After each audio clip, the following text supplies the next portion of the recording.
A warm welcome to you all joining us for this webinar. Today, we are pleased to announce the release of the accountability report by ECCHR and the Syrian Network for Human Rights. The report title is Patchwork Justice for Syria, Achievement and Blind Spot in the Struggle for Accountability. My name is Rula Asad, and I will be your host for today. I will start with a few logistic points, actually. The discussion will be in English, but there is Arabic interpretation available. Please click, I think there is the globe, very common thing, globe icon if you want to switch to the language you prefer to listen to. And this webinar is recorded, as you see, but also it's going to be live stream on SNHR's social media, Facebook, YouTube, and X. And if you have any question, please text us on the chat if you have a problem. But if you want to ask a question or comment, also you can use the chat or the Q&A. Our speaker for today, I'll introduce all our speakers, and then we'll go with the small question and opening question and guiding question to our discussion later. I'll start with Linnea Arvidsson, who is UN Commission of Inquiry, Michelle Jeffers, Deputy Head of IIM, Fadl Abdelghani, Executive Director of SNHR, Patrick Kruger, Senior Legal Advisor at ECCHR, and Helena Kruger, Legal Advisory at ECCHR. Welcome, everyone, and thank you for being here.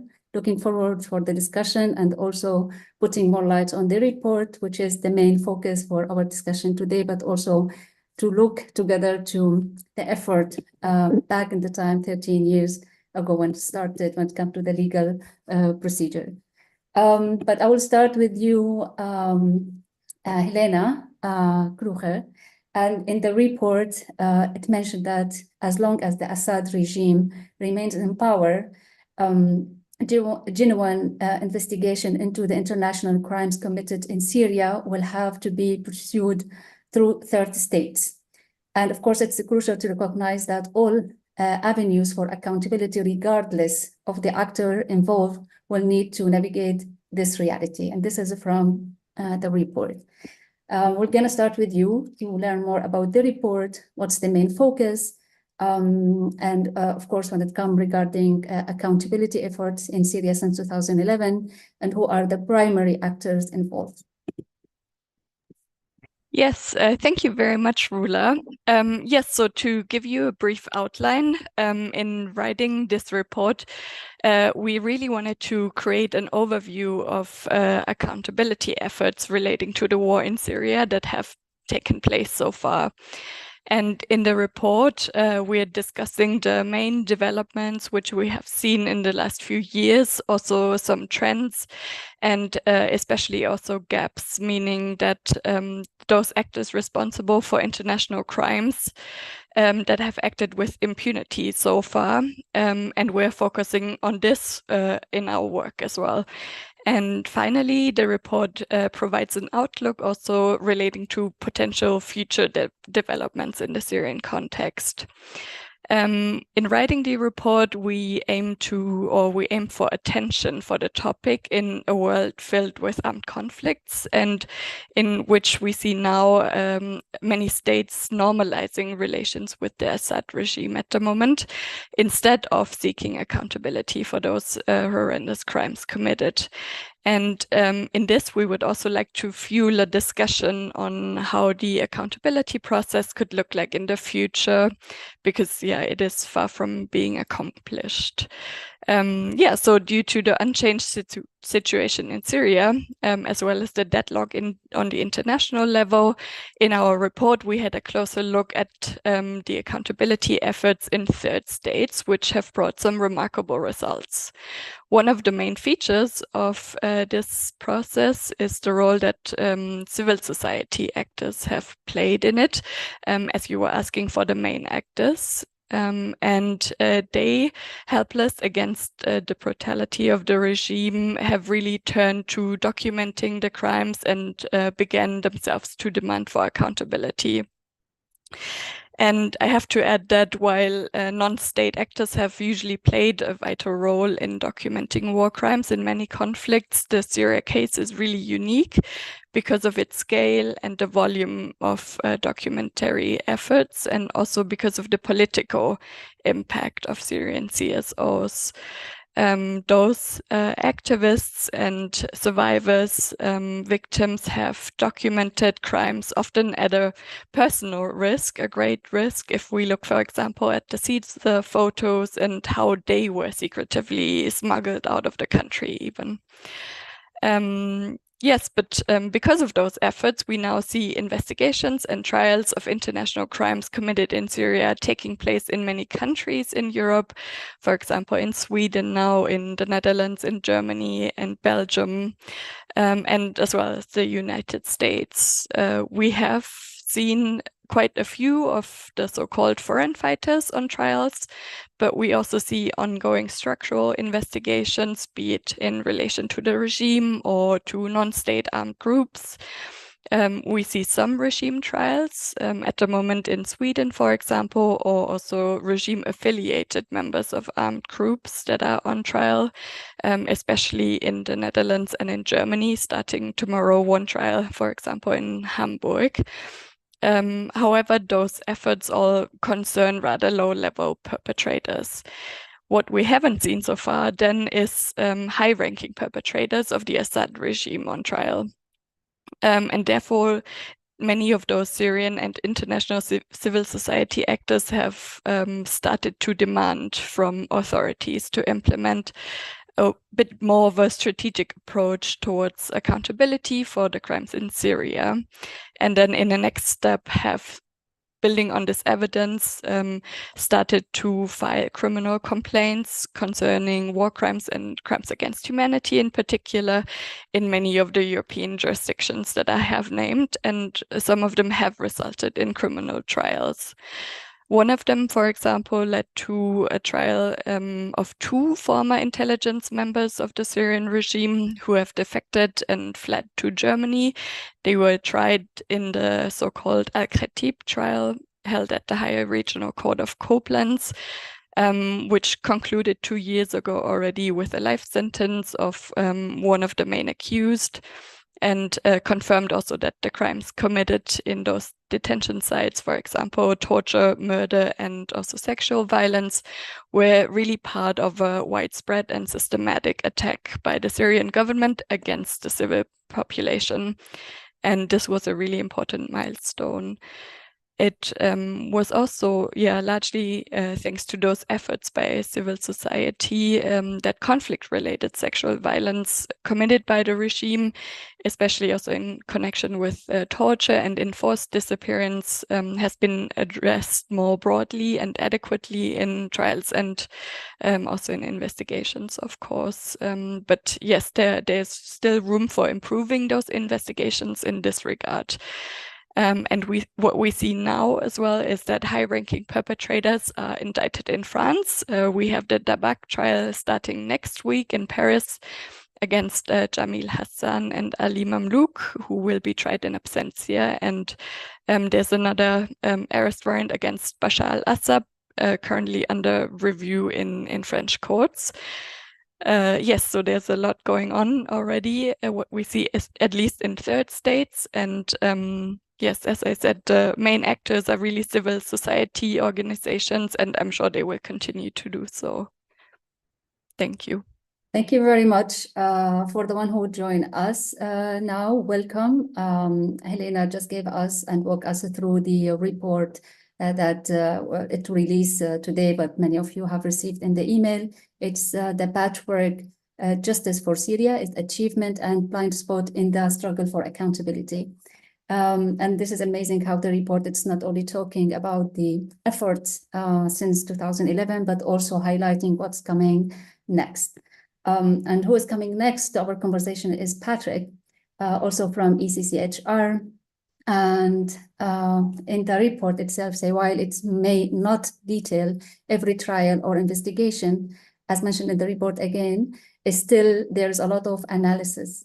And here I would like to ask you for more how the report actually aimed to analyze and to evaluate the overreaching trends and advancement in this sphere.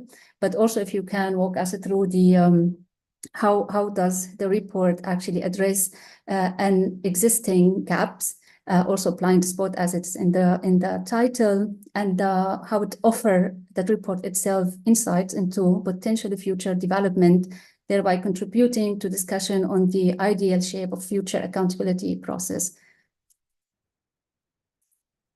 Thank you very much, Rula. Yeah, hello, good afternoon, everyone. So as you mentioned, what we have tried to do is to take stock of the many, many things that have happened so far in the quest for accountability for crimes in Syria. And I think it's also a good moment for all of us to acknowledge that a lot has been achieved. If you look at where we were when the whole process started and what the expectations maybe could be at that time, especially with the deadlock of the ICC or of the Security Council and thus the ICC. We have identified, and we've been very active also in this process for many, many years, and you see a lot of movement all over the place, and we thought it's a good moment in time to take stock of that, to collect all the tendencies, all the activities that have been done in order to reflect. And therefore, in the first step, we kind of try to figure out what were the main currents, so to say. My colleague Helena has already mentioned quite some how everything started in European courts in a very opportunistic way, let's say, with trials mainly against so-called foreign fighters, how then mainly through the influence of Syrian and international civil society efforts became more strategic, how then we also saw a lot of movement on the international level. The COI, of course, very active and important from the very beginning, but then the creation of the IIIM, the IIMP, etc. And then in the next wave, how more suspects also were found in Europe, which led to other trials, also including regime. The trial against Anwar Aslan was mentioned, but then also lately Shabiha trials, such as the one starting actually tomorrow against the Shabiha member from Al-Tadamon. And then, of course, most importantly, on Tuesday, the Paris trial that has also been mentioned. And what we see, and Helena has mentioned that as one of the main characteristics, is definitely how important the work of civil society was in that process and how it really managed to shape that. And I think it's also, I mean, I can say in the Syrian civil society, in an amazing way, managed to regroup under these difficult circumstances and play such a crucial role, despite of being exiled, basically. I think is inspiring, really, also for many others. Another trend that we could identify is that there was a lot of innovation, actually, because of the deadlock for these horrendous crimes, no accountability on the horizon. I think many actors from all sides, also diplomats, policymakers, and of course civil society became really innovative in their approaches for justice. And I think, again, the IIIM, the IIMP, the COI and their work are all testament to that. But also if we look at, the principle of universal jurisdiction, it had almost lain completely dormant in the years or even decades before this, and it has led to a revitalization of this principle. So also there we see a lot of tendencies that we find very positive and to build upon also for the future of an international criminal justice system. And of course, we have mentioned, and Helena has mentioned some already as well, gaps and problems. They are plentiful, right? I mean, at the same time, there is a lot of impunity still, especially when it comes to powerful actors, including Western corporations, but also when it comes to Russia, Turkey, other international powers that are active in Syria. We have also seen neglected crimes, especially conflict-related sexualized violence, where we could achieve some results, that it has become more of an issue also in the investigation. And the focus that the IIIM has put on this issue, I think, is also very instrumental in order to combat this gap. But then a very important gap that we have identified also that the report speaks about is selectivity, right? I mean, criminal justice by its nature is selective. But here, on the one hand, we have selectivity when it comes to perpetrators, because most of the trials that happened were directed obviously against people that were here in Europe. We have the exception of the trial starting next week. But also very importantly, the victims that were able to be part of these proceedings and the survivors, there were only the ones that are based in Europe that could become part of this process. As Helena has mentioned, what we want this paper to be is really for all of us to reflect upon this process, on its gaps, and to deliberate how we want this to go forward. What do we want the accountability landscape to look like in the next 10 years or thereafter? And for that also, we have made some suggestions. We have identified some issues that we think are going to be very important to make this sustainable, I would say. I think we have seen a lot of dynamics in the past years. It's, I don't know, questionable if we see the same dynamics in the years coming for a number of reasons, but this is a very, very long-term project. If you look at accountability for mass crimes, you really have to think in decades, not in years, right? Many other situations and countries have shown that. And so how can we make sure that what is happening right now and what has been achieved can be transported into the future? And this very, very obviously, very directly means support for the actors, support for the international organizations that have been set up, for civil society that is working on these cases, also in the terms of funding, of course. And at the same time, to open up a little bit the debate also on where strategically we want to go and where we want investigation authorities, policymakers, etc., to go. So for the time being, it looks like there is a very effective mechanism of international justice currently in place, especially in Europe, as we see with these many trials that are still happening today and in the near future. But then afterwards, we also need to make sure that they get the resources available to continue this work. And beyond that, if maybe less and less suspects and perpetrators can be found here, what comes thereafter, right?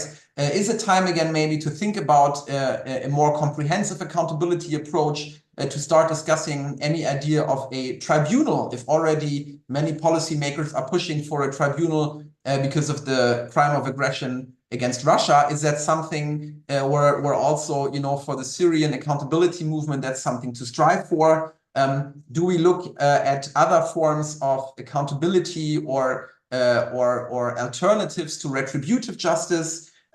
All these are ideas that we really hope we can follow up on with, really everybody who's involved in this work, and looking at the list of people attending to this conference. I see that many people are involved in that. So we're really looking forward to discussing this with every one of you to make sure that also in the next 10 and 20 years, or in 10 or 20 years, we can look back and say that we have a process where we did achieve really substantial results. Thank you very much.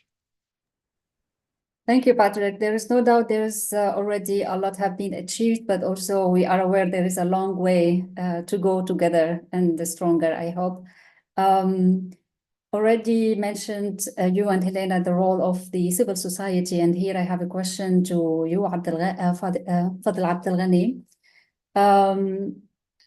You are doing this event in collaboration with SNHR, and already the network has a great effort when it comes to documenting human rights violation in Syria. In your opinion, why is it important for ongoing effort to continue in investigation, actually, that the Syrian in Europe, in particular in diaspora, whether they are collective or individual, like collaborate with these efforts and support these efforts. And but also, how do you see in particular the role of the civil society, especially the organization, because already mentioned, like people, they are coming together, making a different entities and collective to work and to collect evidence to support the investigation. But still there is a lot of, discussion, conversation around how the Syrian civil society actually keep safeguarding the rights of the victim and survivor at the same time, and not to go all the way only to the legal achievement. You give me the tough question and the easy question for my colleague from SNHR. It's a very long question. Thank you very much, Rula, and many thanks to my colleagues from SNHR for their input. And we at Syrian Network for Human Rights had the honor for working and coordinating with our partner, the SNHR. The first portion of this question, it's really a complex one, and I think maybe a little bit step back and evaluate the path from the point of view of the local civil society organization. So there are been controversy that has reached to this point and debate. And there is a variety in discussion in between the actors about the importance of this path, between those who's like trying to reduce this effort and achievement, and those who's trying to increase the size and exaggerate the effectiveness of this path. I believe that the report adopts an objective point of view between these two trends.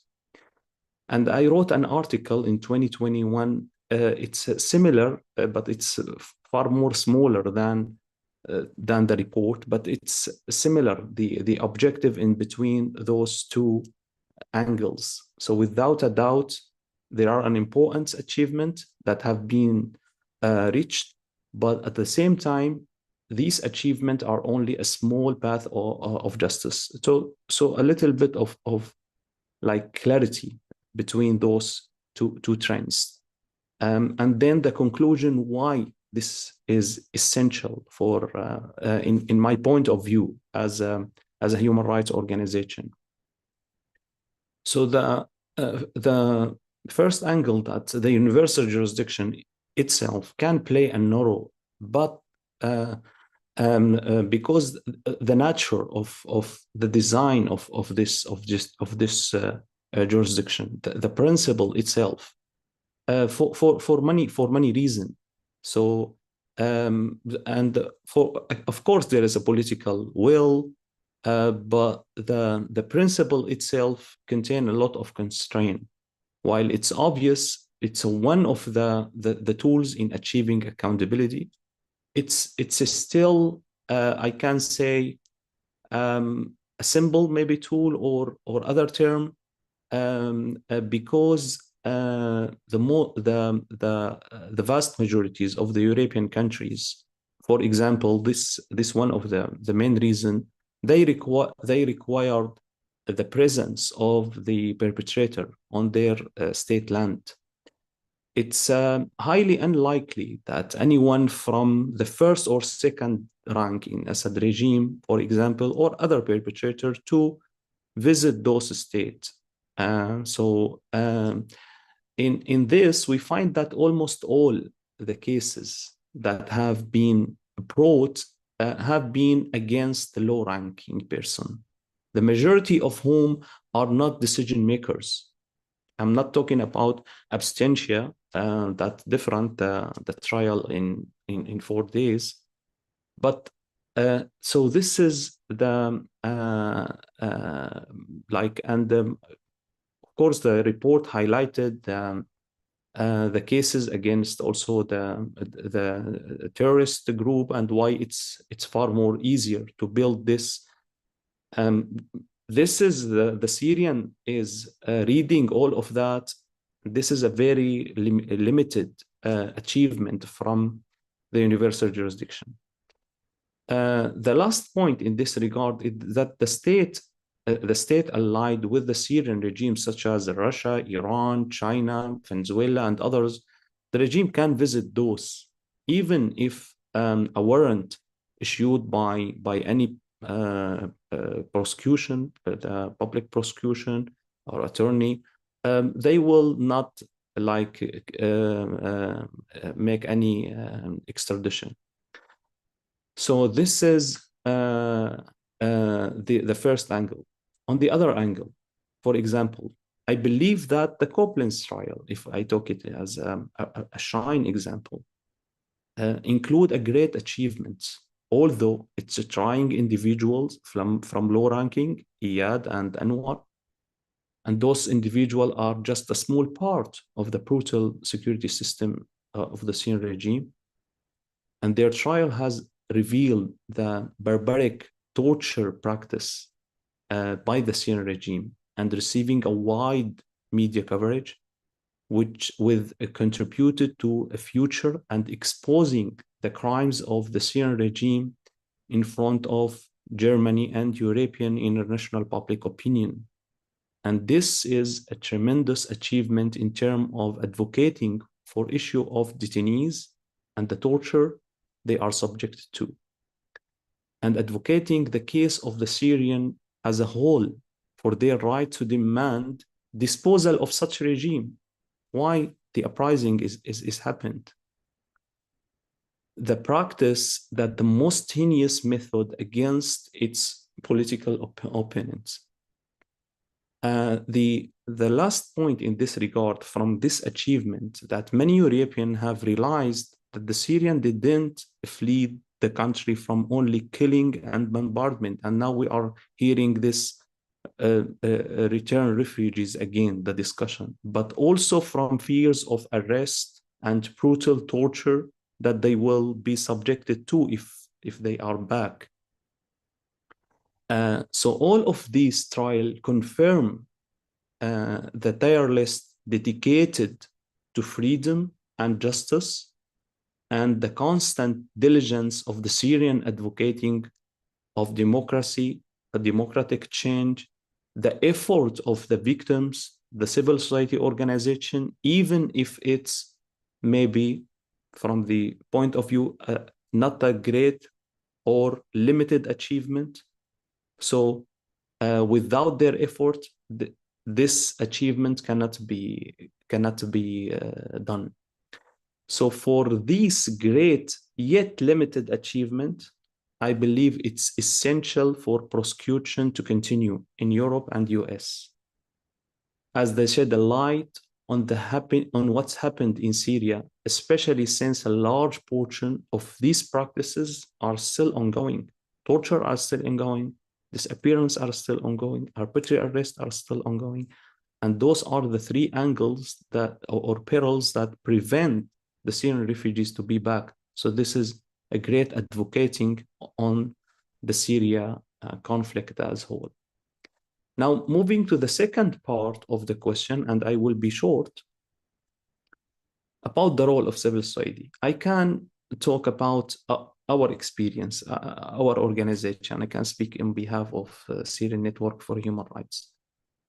We have been documenting the violations on daily basis since June 2011, and we have actually an intensive database. So when we are notified that there is a work going on and underway to build a criminal file or a criminal filing case, I can confirm that we have lots of information and relation with victims, and we can share it from our database. And that's what we did actually. We don't build the files, criminal files or cases, criminal cases, because we don't have the experience and the ability. We are focused on a human rights aspect, but we have shared what we have, what we document with partners. And one of the most important partners is, or the best partners in this regard is the ECCHR. And we have an agreement between us, allow us to share data, and I believe our work complements each other. Such Anwar Raslan and Dr. Ala and others. And we did the same actually with other UN bodies, and also we did the similar role with Canadian, Netherlands cases before the International Court of Justice, ICJ. And we will share a quite amount of data with the Dutch and Canadian public prosecutors. And they are the one who's building the case, but we contribute by this as a civil society organization by sharing what we document. Thanks. Thank you, Fadl, for also taking us a little bit out of very recent processing is happening, and also to remind ourselves why everything has happened. So thank you for that. And now we are moving a little bit from the report, what's happened in the report, what is the report about, to another great effort when it comes to accountability.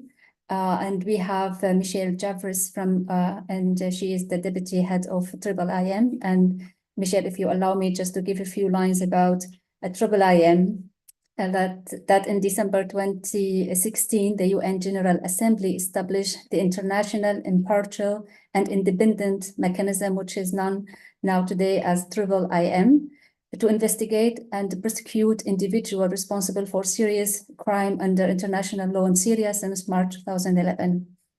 And this initiative already was led to a big amount of evidence when it comes to the human rights abuse and violation throughout the Syrian conflict.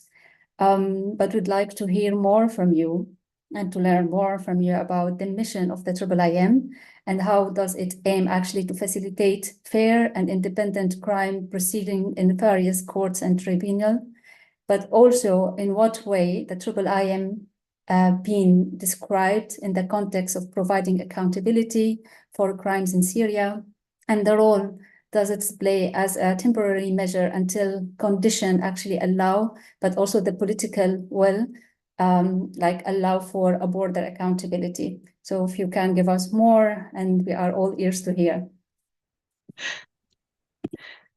Thank you so much, Rula, and good afternoon, everybody. Really many thanks for the invitation to be part of this discussion, and also expressing appreciation for, I think, this important exercise, which is really prompting us all to take stock of the progress so far and strategically think about where do we go from here to try and maximise accountability for Syria. So, Rula, I'll answer your question about the IIIM's mandate and talk a little bit about the types of methodologies and the tools that we've developed at IIIM to try to follow through on what was a very novel mandate at the time in 2016. As you say, it was prompted by some very specific challenges and blockages on the political front that meant that the typical pathways for justice were not available for Syria, and in particular an ICC referral or a specialised court or tribunal as had been set up for some other conflicts. But really, I think what we see, if we take stock of our own work at the IIIM and the way that we think now about the future of international justice, I think we can see that perhaps there was much more potential in this kind of justice facilitation mandate that the IIIM was given than we might have imagined at the beginning. And especially as we move towards thinking about accountability as something that is inevitably going to involve hopefully coordinated action among many different jurisdictions and many different actors, and the potential for a justice facilitator like the IIIM to really play a role in setting up the important essential infrastructure to really facilitate and allow that work to be done in a coordinated way.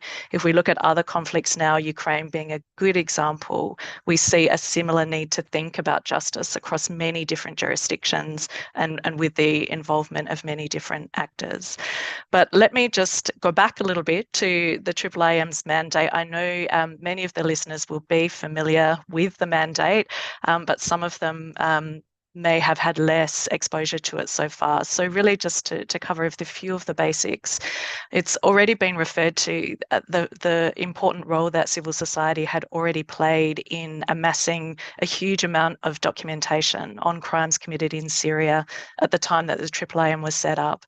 And there had, of course, also been really important work done already by the Commission of Inquiry. And we obviously have the benefit of Linnea with us, and we'll hear more about that. But also other international organisations, for example, the OPCW and the work done on chemical weapons. So there was definitely a really important evidentiary base already established, and a need to make sure that it was aggregated and centralised and preserved in a secure way, specifically for criminal accountability purposes. So that was really one of the big factors leading to the idea behind the IIIM, that it could play this justice facilitation role. It could put in place this kind of infrastructure that could be used to facilitate the work of other justice actors. And I think importantly as well, to expedite accountability as soon as the opportunities arose. So even though there were blockages, we had the opportunity, and we still do, to really work strategically now to prepare and make sure that we're ready as soon as those justice opportunities come up. So although I think at the beginning, and I know it's referred to in the report, perhaps the IIIM's mandate was thought of very much as this is what you do when you can't do what you really want to do, a sort of band-aid solution. But I think we've seen how much impact can actually come from this type of justice facilitation role. So just to highlight a couple of the key things about our mandate, you mentioned, Rula, the independence and impartiality, and it's obviously central to the mandate that we've been given. So important to know that we are, our mandate covers crimes committed on all sides of the conflict. So we're not focusing just on conduct by one party to the conflict. Important to be able to collate evidence that's relevant across the board and provide justice opportunities or support justice opportunities for victims and survivors of crimes on all sides. And that's something that we really hear reflected back in the conversations that we have with victims and survivors and civil society more generally, that everybody has an interest in comprehensive accountability and not selective accountability. We're of course focused on core international crimes, war crimes, crimes against humanity and genocide. And we're working through what we call competent jurisdictions. So these are jurisdictions that respect fair trial standards and that would not apply the death penalty for the offences under consideration. So that also gives important safeguards for our sources to know that with their consent, we can provide material to jurisdictions who we know will respect really important protections and safeguards. Although the focus of our mandate is really heavily on criminal proceedings, we also heard very clearly from victims and survivors that there are many other justice objectives that are important to them as well, going beyond criminal justice. And I think the case now before the International Court of Justice regarding the Convention Against Torture is a good example of a justice opportunity that is important. It does allow for presenting to the court evidence of broad patterns of crimes in Syria and the responsibility of the state for those crimes. It's state responsibility, it's not individual criminal responsibility, but nevertheless an important justice opportunity and one where the IIIM's work provides a good foundation to be able to support. So just a couple of words about how we are approaching our work and maybe some of the results that we see so far. We've now been operating for long enough that we start to see the impact of IIIM's work in many jurisdictions who are working on cases in Syria. It definitely was a challenge initially for us to come up with flexible tools and methods for our work that would be responsive to the really broad mandate that we have and flexible enough to be able to adapt to unpredictable justice opportunities arising in many different jurisdictions. And of course, we also had the challenge of building trust with disillusioned victim and survivor communities for understandable reasons after so many years of impunity. So some of the key methods that we've developed are, of course, the IIIM structural investigation, which is inspired by some of the structural investigations at the national level, but also introducing some of the big lessons learned at the international level over the past couple of decades as well, that have helped to build strategically cases against more senior level officials. So our structural investigation is really consisting of our central repository of information and evidence. And this is where we're aggregating material from many, many different sources, including some of those that I've already mentioned, civil society, Commission of Inquiry, and other international actors. So it's operating as a centralised port for documenters who want to contribute their material for justice opportunities, and for justice actors who have one place that's easy to go to ask if there is relevant material for their investigations and their prosecutions. And we are routinely channeling information and evidence from our central repository into investigations and prosecutions in now 16 different jurisdictions. The structural investigation at IIIM also consists of strategic lines of inquiry, which is where we're analysing material within specific topics so that we can create analytical work that will be useful for those justice actors across many different jurisdictions. So we're really prioritising the development of analytical products, as we call them, that will help with some of the most challenging aspects of prosecuting core international crimes in Syria. So for jurisdictions, it can be extremely helpful to have assistance with contextual elements for war crimes, crimes against humanity and genocide, but many other elements of assistance as well. To give an idea of the buy-in that we have had from many different stakeholders, I guess initially that was a big question about the IIIM model, is would it be seen as helpful by justice actors in these different jurisdictions? And we definitely have a resounding positive answer to that question. So as of today, we have had over 370 requests for assistance from 16 different competent jurisdictions working on Syria and relating to over 270 discrete investigations. And so far, we've been able to support over 180 of these investigations, and we continue working on support for others as well. So I think it's a good window into how much activity is going on in these national jurisdictions, as well as the assistance that can be provided by the IIIM as a result of the central repository and the proactive work that we're doing within our structural investigation. So we are supporting in many different ways. We're channeling material from the central repository.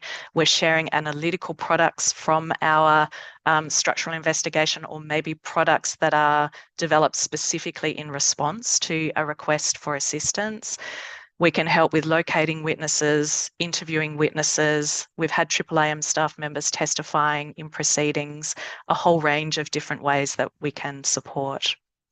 We are, of course, also working with a strong victim survivor-centred approach at the IIIM and prioritising inclusive justice. Patrick mentioned the IIIM's emphasis on things like gender, but also children and youth and other intersectional characteristics. So that has been important for us to integrate into our work. And as I said, we can increasingly talk publicly about the cases that we've supported, and I won't go into all the details here, but I can say that, and this is really just the permission we have to comment publicly that we have been assisting cases in the Netherlands, in Sweden, in France, and in Germany. In our recent General Assembly report, we have quite a bit of detailed information about some of the specific cases that we are able to speak about publicly, and I'm happy to follow up on that if anyone's interested. Thank you.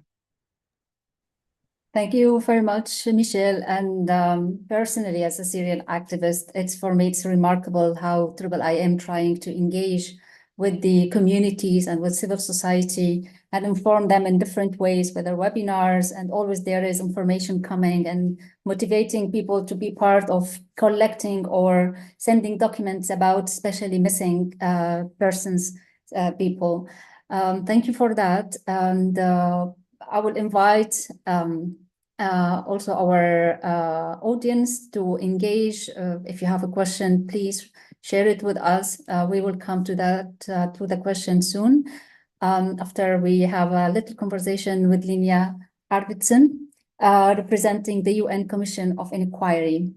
And I would like to just give a little bit of background that from the beginning of the Syrian revolution, conflict, war, diplomats, but also activists at the international level began with their efforts to document crimes occurring in Syria since March 2011.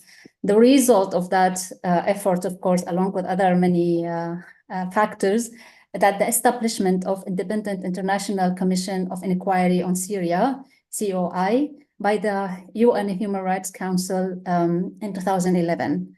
And the mandate actually is to investigate human rights violation in Syria and shed the light on their underlying circumstances and publicly report their finding.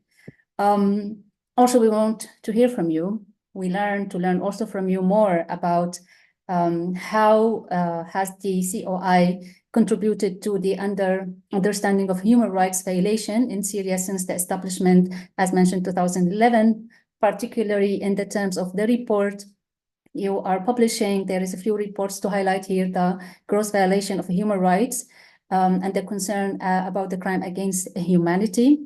But also would like to hear more from you, since we are talking about what's tangible, right? I think Syrian communities and societies, because we are many now, wants to see what kind of tangible result we are getting from all these efforts on international level, especially when it comes to recommendation from COI, whether made to the Security Council or other UN member states regarding the conflict in Syria, and how actually this recommendation aimed to address accountability for human rights violation. Sorry for being late with many smaller questions inside two big questions, but I think this is all my question for you. Please, floor is yours. Thank you so much, Rula, for that absolutely massive question.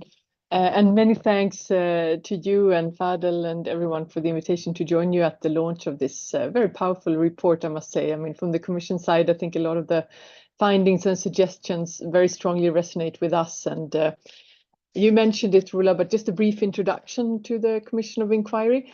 As the report mentioned, we were established in August 2011, largely as a result of lobbying by the Syrian civil society. So Syrian civil society is, our mother and our father and our brother and our sister and our partner ever since then.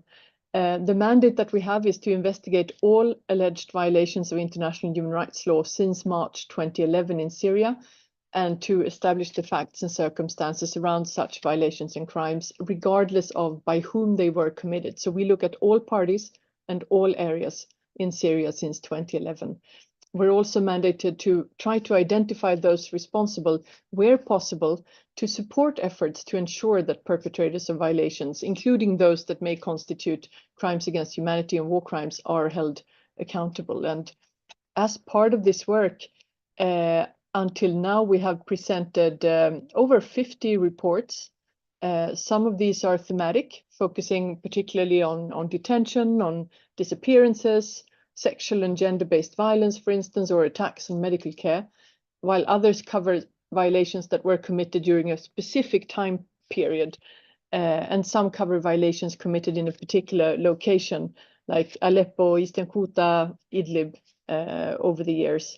And underpinning these reports are, of course, our investigations. And to date, I think we've gathered more than 10,000 testimonies from witnesses and victims of human rights violations and crimes in Syria.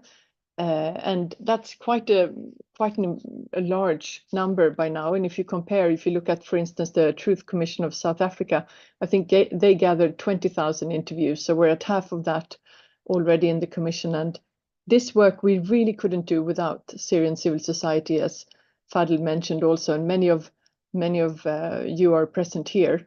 In our reports, in order to make a finding of violations and attribute them, we need to have reasonable grounds to believe that the violation or crime occurred as described in the report.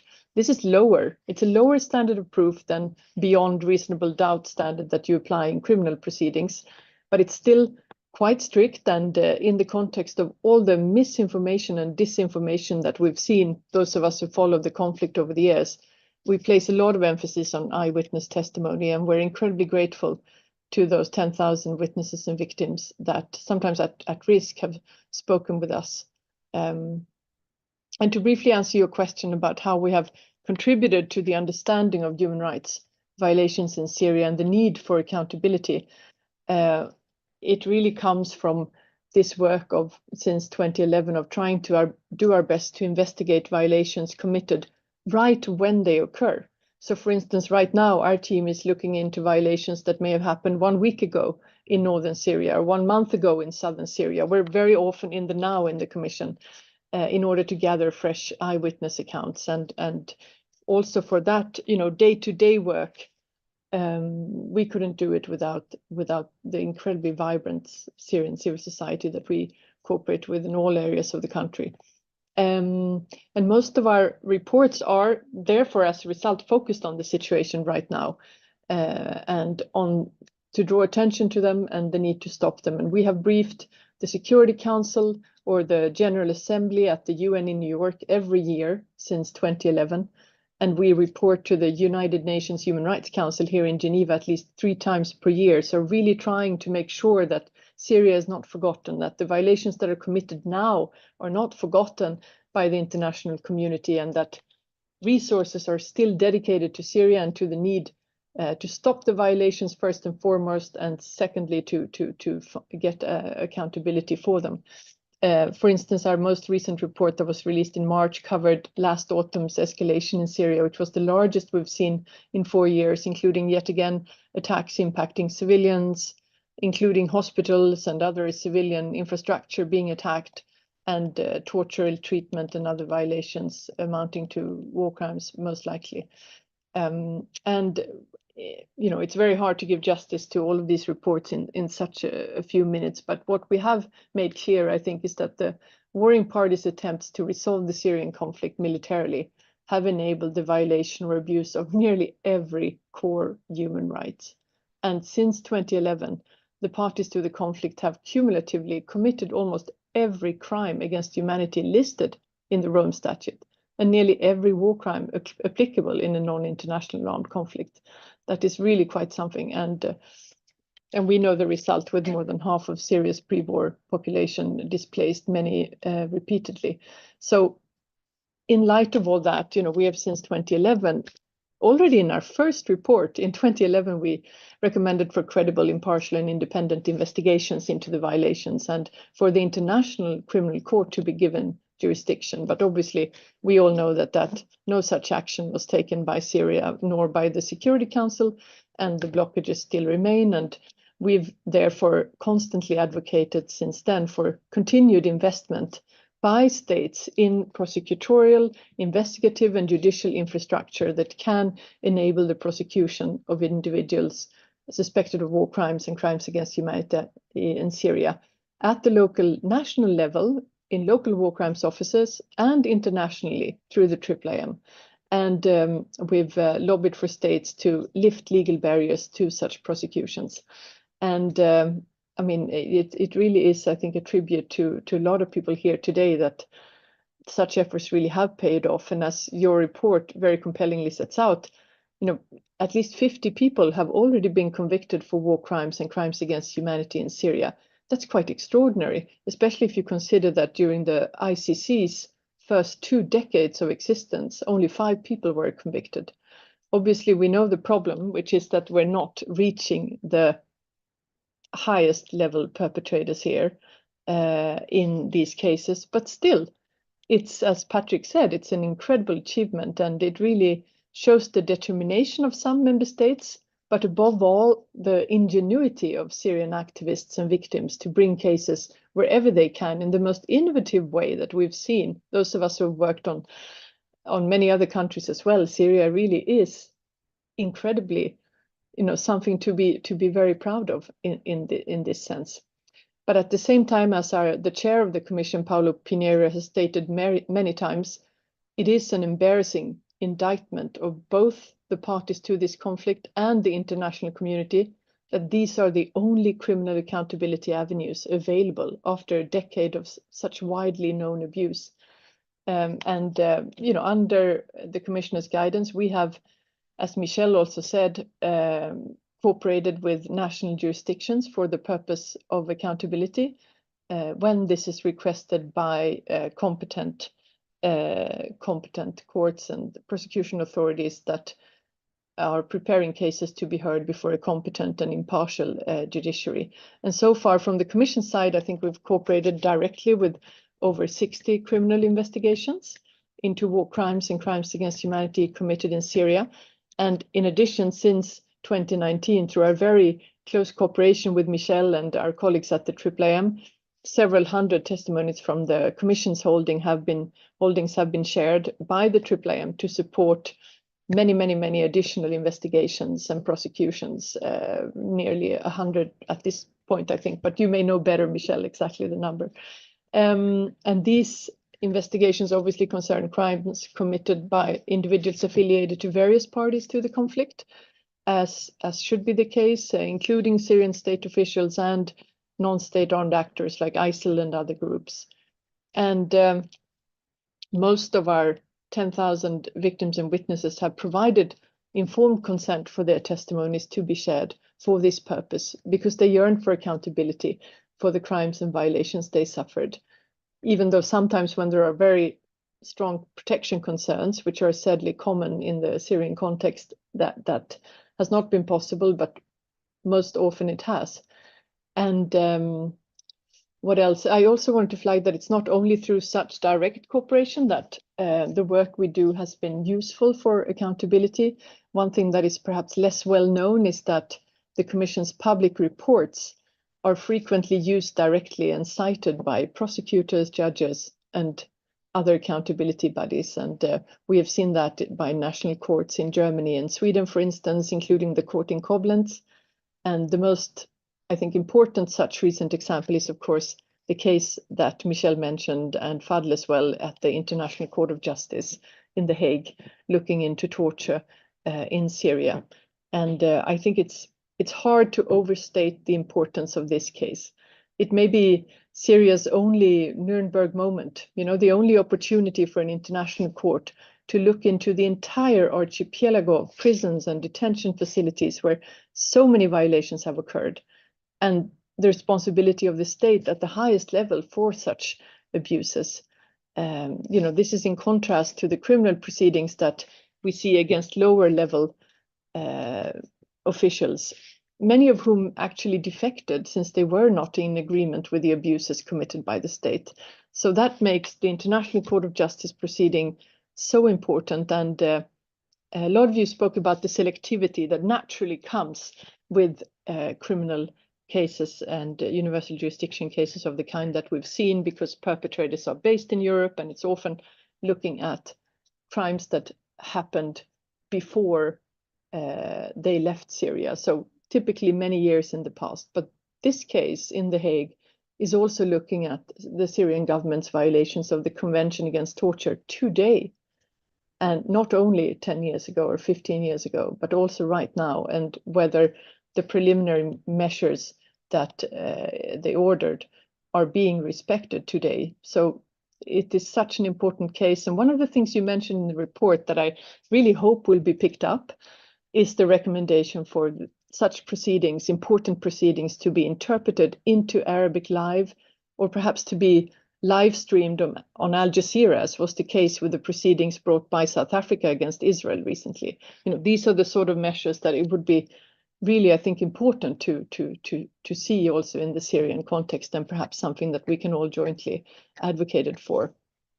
Finally, I don't have much time to say, but I just want to end by saying that the Commission has, of course, not only advocated for criminal justice, but also, for action by all parties to meet broader justice needs. One of the things we have advocated for was the international institution on the missing and the disappeared, and we're so very happy that it's now taking off, and thanks to all the impressive efforts of Syrian family associations and civil society who lobbied for this incredibly groundbreaking institution. The very first time in the UN's history that we see something of this kind being created, and we're very excited about it. But there have also been recommendations that we've made where progress has just been so slow.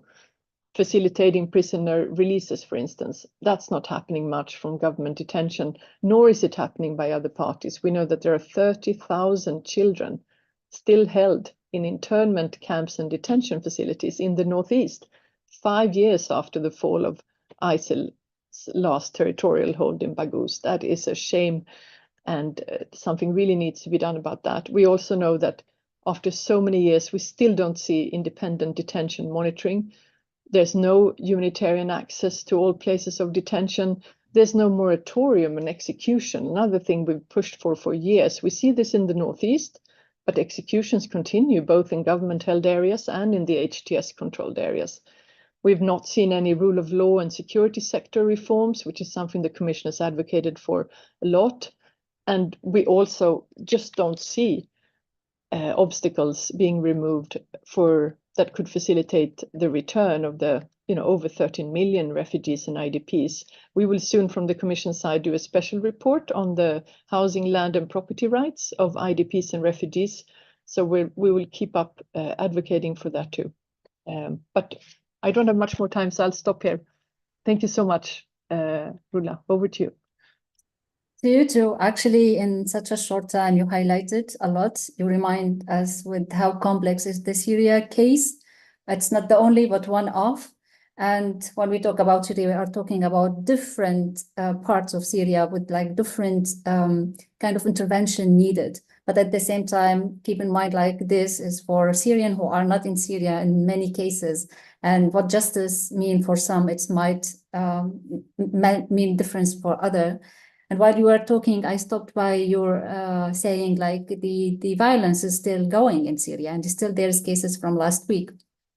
And that brings me actually in this round of a question to go a little bit like I will ask more question related to what have been said. And I will go back to Patrick in this sense, because already also in the report have been talked about that despite the positive outcome, such a legal proceeding and all these efforts, but there's a still limitation. We understand this. But what do you think, Patrick? What's your thought in the failure actually of the efforts, even though there have been documented a lot, there is different legal entities trying to collect evidence, but also to go with the very concrete and tangible steps to pursue or to put people behind the bars, or to get some justice in any sense for people, but still there is actually violence is going, and all this effort actually didn't stop the violation in Syria or a challenge in any means, at least the Syrian regime who still hold the power till this moment. And I know, like in the report, there is also, you already highlighted that, and you already close to many Syrian communities, whether in Germany or across border. And I think you hear this a lot, like you do a lot, and all of you actually, you might hear that. And there's still this pressure of, and then what, and why we are doing all that if Assad regime is still hold the power, and the violation against human rights is still going, not only in Assad regime area, but also, as Lena mentioned, in different parts. But in my question, I'm focusing on that part.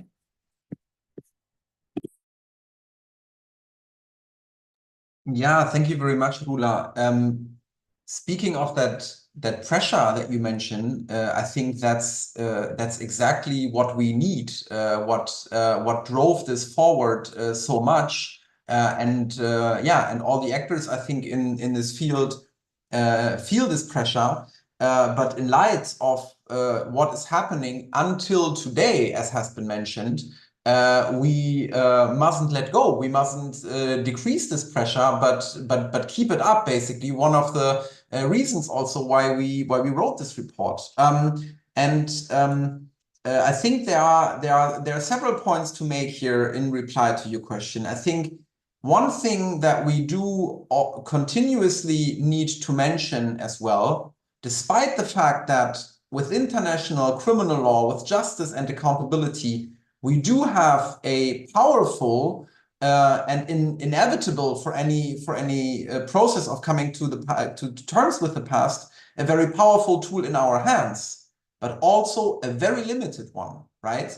There are limitations inherent in any criminal justice process that will always be there. And if you look at situations of mass criminality, government system criminality, and societies that try to overcome that. South Africa has been mentioned. Germany, of course, is one. You can look at Argentina or many other contexts as well. It's probably, without criminal justice, never comprehensive, but only relying on criminal justice certainly isn't comprehensive and will not address many of the shortcomings. And I think it's important, as much as we push for criminal accountability, to mention that, and Linnea and Michelle have already mentioned also that their work goes beyond that. And of course, despite the fact that we at the ECCHR, as lawyers, that's kind of, you know, the core of our work, but we always say that it can be an incubator. Criminal justice can be an incubator for many other things. We need to be honest. We need to be honest about the limitations and not raise any false expectations. Nevertheless, it's probably always incomplete without it. It can be a very important driver, as we have seen in many other contexts as well. And I think this is where we want to take this forward to the next step and see what can be done to enhance that. Fadel mentioned there is no high-ranking perpetrator so far arrested, or also the prospect of that. And that's absolutely true. That's one of the short. What can we do about that? I think Michelle gave an excellent answer saying, let's be prepared, right? Let's prepare ourselves for that moment. Let's lay the groundwork now. Who knows what's going to happen in years or decades even to come? If you think of a rather successful maybe example of the application of universal jurisdiction in Sweden lately on Iran, the Hamid Nouri case, we look at massacres that happened in 1988, and people were prepared, and when the person traveled, he could be apprehended. So this is one of the answers that I would give. Of course, it could be an exercise, a discussion to last probably throughout a workshop for many days. And that's exactly the kind of discussions that we want to bring forward. Also, where I would be very curious to hear, the opinion also of other actors, especially what we can do in order to improve the situation on the ground of those that are still affected. That's, I guess, the main driving force behind it. We have done so much. We have achieved quite a bit, but it's definitely so far from being enough, right? We are so far away from that, and there will always be a gap, because enough, there cannot be enough if you look at the crimes that happened. But to get ideas, inspiration, criticism on how we can maybe make this gap a little bit smaller, that's why we are very happy to engage in discussions with all of you. Thanks. Thank you very much, Patrick. And limitation and gaps, it might be a triggering words for many, like, oh my God, all this effort and still we are talking, we didn't learn. But this is coming from despair, right? People, they are already exhausted. Everyone wants to get their justice. And that reminds me of another kind of justice as a feminist is poetic justice. Sometimes people, they want justice in a very different meaning. I already mentioned criminal justice, comprehensive justice. But what I find also very interesting in the report that, and the question to you, Helena, I would love to hear from you, but also I think it's not only about report, it's about really your work, being very close to survivor and / victims, when they talk, or maybe you sense it, the healing. And in the report already mentioned that the healing effect on affected community. What that mean? What that mean in terms of when we look to all this effort come to accountability? Already this disappointment of nothing changed in Damascus with Assad. Actually, there is normalization from different direction with him. But yet there is, when any kind or any mean of justice might achieved, there is a healing effect. But can you elaborate more what that means from a legal perspective, maybe the healing effect of the all efforts when it comes to accountability? Yes, of course. Thank you, Rula, for that very interesting question. So I think for victims and survivors, and this comes really to the individual case, there can be so many pathways of healing. And one of the things that we were also discussing in the report and thinking a lot about is that, of course, now we have partial justice for Syria with a lot of trials taking place in Europe and abroad, but no justice at all in Syria. As Linnea has mentioned, all the obstacles, there are the dire situations in the detention sites, remaining impunity, as Fadel and Patrick just mentioned, high-ranking perpetrators that will not very likely travel to Europe and subject themselves to criminal prosecutions. And yes, in that case, justice can be slow, and it will be. It might take decades even to initiate justice processes. But one effect that we can see now, for example, is when it comes to justice for Syria, there has been evidence collected by activists and institutions, and building on that, courts have confirmed judgment and convictions that can serve then as a stepping stone or catalyst for the future. And in this way, maybe this can have a healing effect, that we preserve the evidence and the facts that we have collected in that regard, so that we trust in the future process of also getting to justice in other ways. And then we were discussing how possibly reparations could help and heal some of the crimes that were committed, or at least make up for what has been done. Yes. And then, of course, that mass criminality will take time and need some other forms of reparation, such as there might be forms of apologies or artworks that are reminding us of how we should not forget of the crimes that have happened.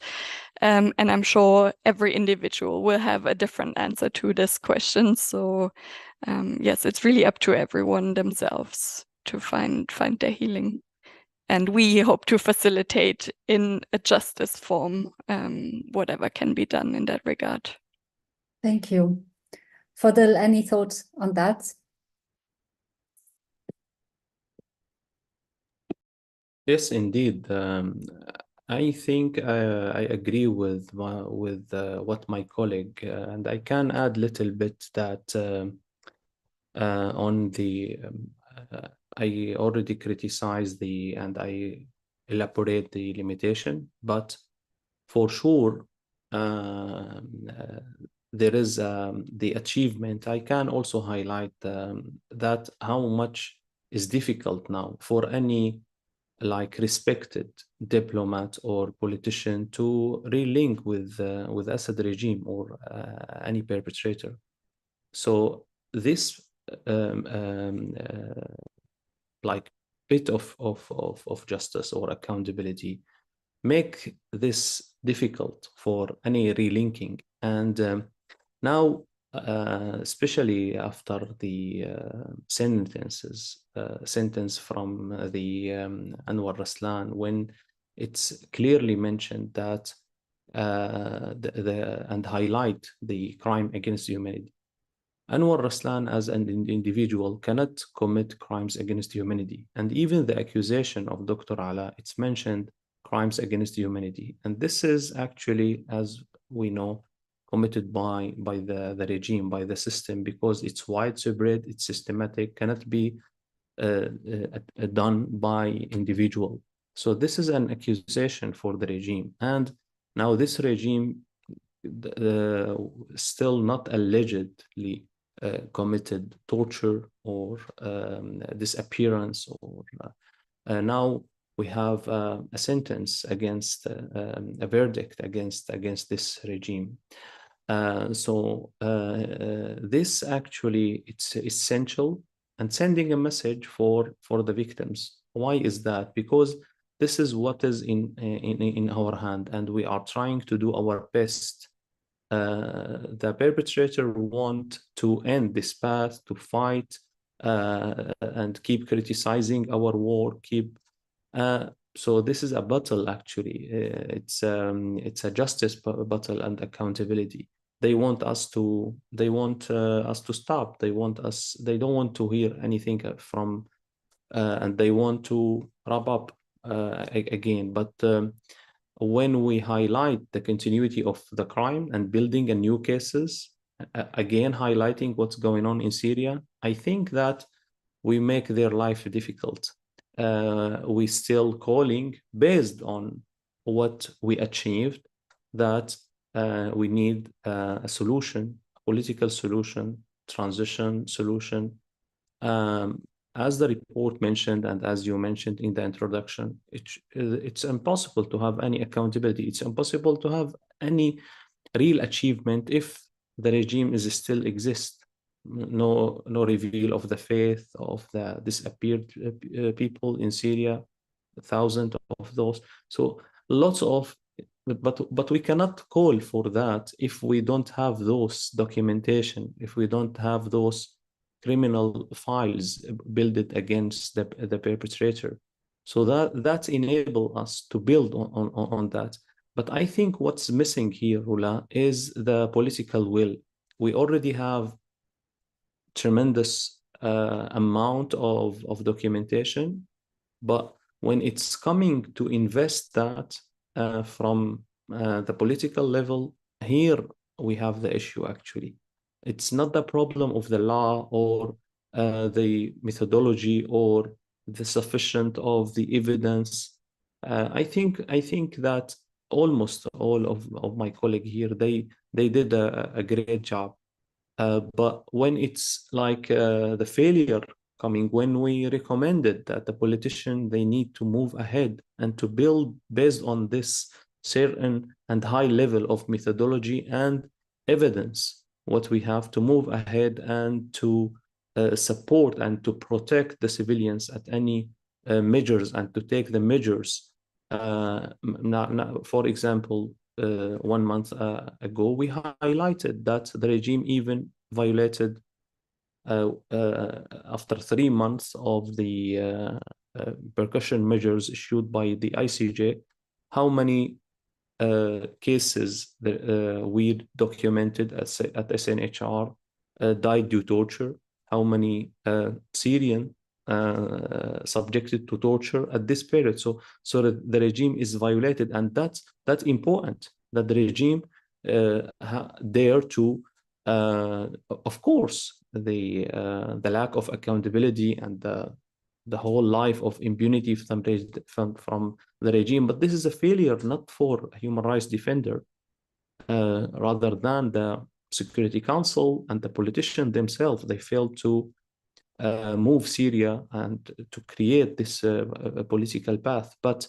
it's something for the victims that the regime is, we announce, but we cannot do that. We cannot do this announcement that the regime is violated unless we have this resolution from the ICJ. Based on that, we move ahead and we said that we have those evidence and we have this data that and that this data going to be used in the case. So lots of achievement, but at certain level, what is the level we need? I think this is a total failure for the political will. Thanks. I agree with you, Fadl, and now I'm putting a very, very feminist hat, like it's the failure of the system, but at the same time, we just have this system to fight from within. And we are trying to use the tool because I don't think we have other option, at least for this moment and in this very particular case. I really want to invite everyone to be open, to share their thoughts or a question. Our great speaker, they are open to criticism or to questions, I feel. I don't want to put anyone under the spotlight, but this is what already how it started. Like being critical, it's okay because it's an exercise together to find a better way. And actually, Sima Nassar, we are happy to have you also sending like a very nice message to you all. So thank you for that, Sima. I would like to go a little bit and waiting for more audience interaction because I have a lot of questions, but also I want to allow some space for others to ask. And I would like to go back to you, Michelle. And I want to ask about the IIM, like how the success of IIM influence actually establishing a similar mechanism, for example, like in Myanmar. And what's the discussion surrounded about the possibility of transitioning from ad hoc mandate to standing mechanism in this case? Because we are talking about the accountability achievement, and I think maybe the example of IIM in Syria led to something else in other place. And in my opinion, I can look at this as achievement, right? What do you think? Thanks, Rula. I think it is a really important point when we step back and actually look at how is this whole field of accountability developing and where might it go in the future. It's true, of course, that a few years after the IIM's creation, we saw the Human Rights Council create a similar mandate in relation to crimes committed in Myanmar. So the IIMM, another confusing UN acronym, but the IIMM, which is also based here in Geneva, right near IIM, of course, has been working in its own ecosystem, I would say, of accountability. So the opportunities for the Myanmar mechanism are quite different from the ones that IIM has been able to contribute to, in that for Myanmar, we don't see the level of activity in national jurisdictions, exercising universal or other extraterritorial jurisdictions. There's one case. But by contrast, from the beginning, the IIMM had the opportunity to really feed its work into proceedings before the International Court of Justice and an investigation before the International Criminal Court. So I think it is a really interesting comparison to look at how this justice facilitation role can play out in different ways, depending on where the justice opportunities are. And I think in each example, you really see important insights and impact. But you were talking, Rula, about the idea of the standing mechanism, which some people may be familiar with already. I think it wasn't lost on anybody that it's a lot of investment and work to set up a new structure for a IIIM mandate or a Myanmar mechanism mandate. And so we were going through the process of all of the logistical infrastructure building required for an independent entity, all sorts of things like finding premises and setting up security structures, building the framework for our central repository, developing operating procedures, developing our inclusive justice framework. And all of this took time and required resources. Then we saw the Myanmar mechanism more or less going through a similar process. We could certainly see how just through coordinated action between the two entities on some of these logistical issues, we could find economies and efficiencies that made it faster. But it was certainly a catalyst for thinking about, wouldn't it be so much better if we had some kind of standing capacity, so that we didn't have to create whole new institutions every time a mandate is needed to facilitate justice for a particular context. So the discussions around the standing mechanism have been ongoing for the past few years. I think there's been some interesting research and proposals coming from many different actors. So far, we obviously don't have a clear path forward on that. I think there are different proposals that vary from being quite focused on some of these logistical and infrastructure issues to much more ambitious proposals that focus more on having a more comprehensive mandate that would be created. I think from our side at IIIM, what we want to make sure that we do is identify the experiences and lessons learned in the institution building that we've gone through at the IIIM, and to more and more make available the work product that can be used to inform future justice efforts. And I think we have really interesting lessons across many areas. I've talked a little bit about our inclusive justice approach. So this is the idea that we really wanted to try and establish a framework at IIIM from the very beginning of our work that would mean we could provide justice to a much wider range of victims and survivors, including those traditionally overlooked in accountability processes. And these are, of course, victims and survivors coming from marginalised groups. I would put gender discrimination, but also children and youth, disability and others in that category. And it's really taken a lot of thought, a lot of investment in translating this objective into our daily workflows and operations at the IIIM. But it is really encouraging to see now many other actors being interested in hearing about that experience, in talking to us about how they might tailor what we've done to their particular context as well. So I think in informal ways, the philosophy of having some better coordination, some integrated approaches across this work that will make us more efficient, more effective, is taking hold. But no doubt there is still a lot we could do. Thanks, Rula. Thank you very much for sharing also the other experience. Actually, we are coming to our end of our webinar and discussion, but also I want to make sure if anything left need to be said, we still have time. Feel free to open your mic if you want to share or to comment on anything have been said from the beginning of our webinar. If there is any comments, any thoughts, any sharing moment. I see everyone okay. Then in this case, thank you very much, Michelle, Linia, Patrick, Helena, and Fadl. Thank you very much for your time and your input. I stand in solidarity with all people who are experiencing atrocity. And of course, I hope with all your efforts you are putting to reach and to achieve justice for Syria and for all Syrians. Thank you again. Be safe and goodbye. Thank you very much, all. Thank you, Rula. Bye. Thanks. Thank you very much, Rula. so Bye, much, Rula. everyone. Bye-bye. Bye. Bye-bye. For the invitation. Thanks. Bye.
أستاذ خالد.